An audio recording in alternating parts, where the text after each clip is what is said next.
Right. I was watching something about Bondi Vets, which is Australia entertainment scientific veterinarian show, and it's a little bit like no insult, but it's a little bit like Chippendales in a veterinary clinic.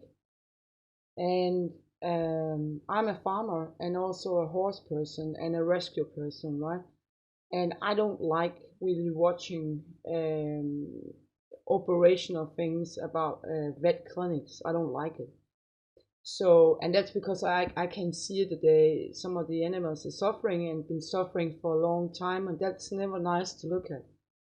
I like watching educational videos where you are told how to do things, how to clip a horse, or how and so on.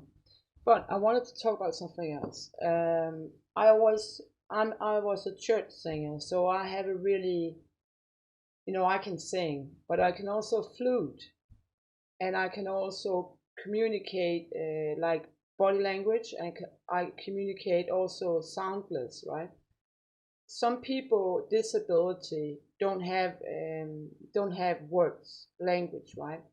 And those people you talk with a mimic, for example, sign language, for example. And that's if you are going into understanding all various of language, you're gonna remember that we don't know the language, but we can maybe read the mimics, we can read the sounds, and we can try and reason what's going on, right?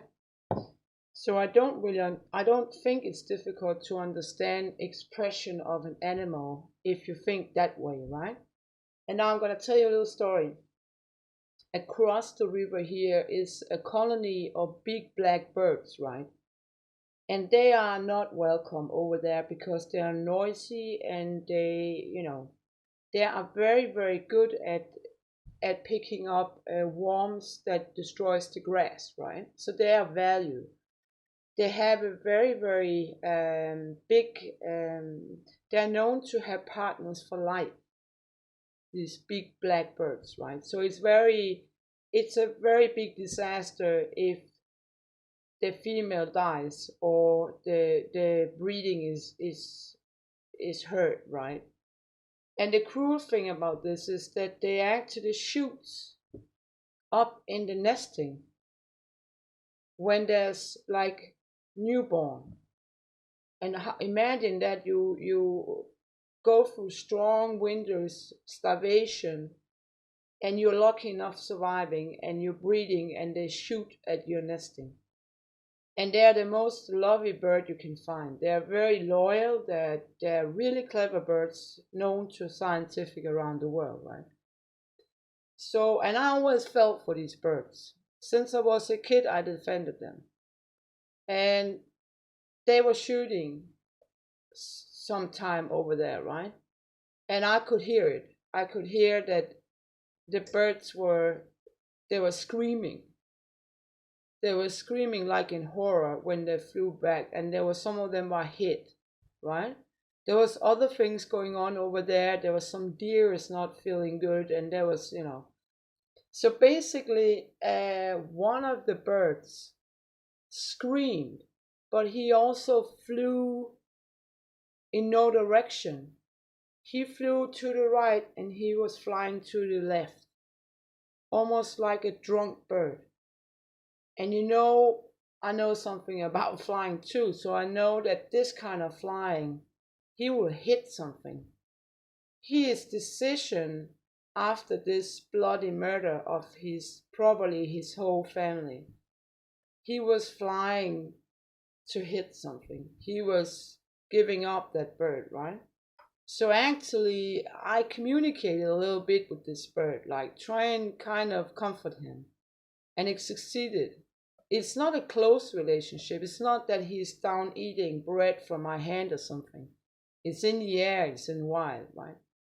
And actually, he was crying out and he was flying crazy around, right? He was trying to kill himself. And actually, somehow, he understood that somebody cared. And the language he uses now when he flies over here is a little bit like the birds in Australia, the laughter birds. You know them? And that's a funny sound they have. And this one also have a funny sound.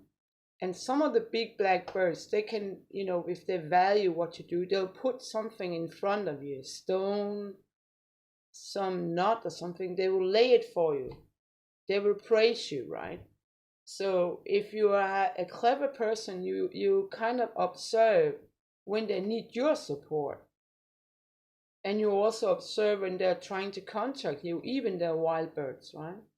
And I think one of the misunderstood things about animals is that if you had an animal for long ago, or knew an animal, or went past an animal, a cow, a horse, a sheep, a dog, and there was a connection, so the animal felt that it knew you, that's maybe why some of the animals is recalling that and calling for help, right? So you can actually, if you are, for years ago, you maybe had a contact to a dog or a cow or a horse, that's maybe the connection that will later show up that the cow is trying to contact you for getting some help. Okay? They remember. So what you call a deep connection is actually that you understood something. Maybe not all, but something, right?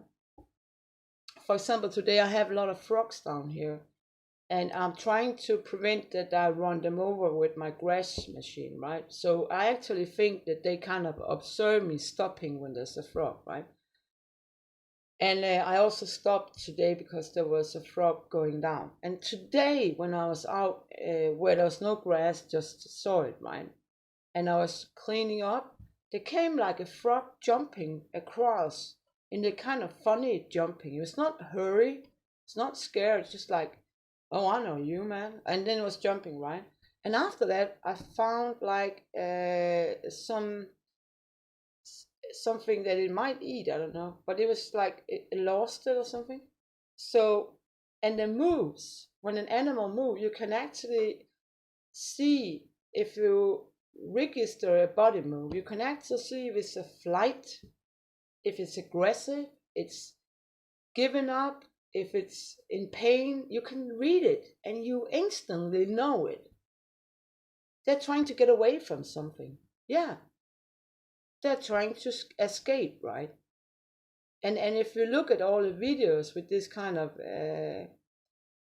horse, a lot of people wants to train horses, and most of them don't have the real time for it, so they kind of reforce it, reforce anger, reforce fears, and it's looking like mistreatment, right? Instead of just waiting till the horse is coming to you.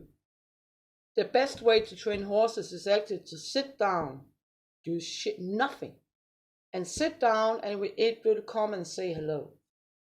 Same with dogs, same with rabbits, same with birds. If you sit down and you have the time, if you have food, it might go a little easier, but sitting down, waiting, and they will come.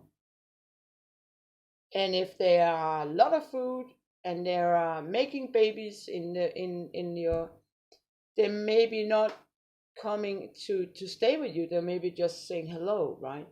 But as soon as you force something on a cow, a horse, a dog, you will get in trouble. It will hurt you as well.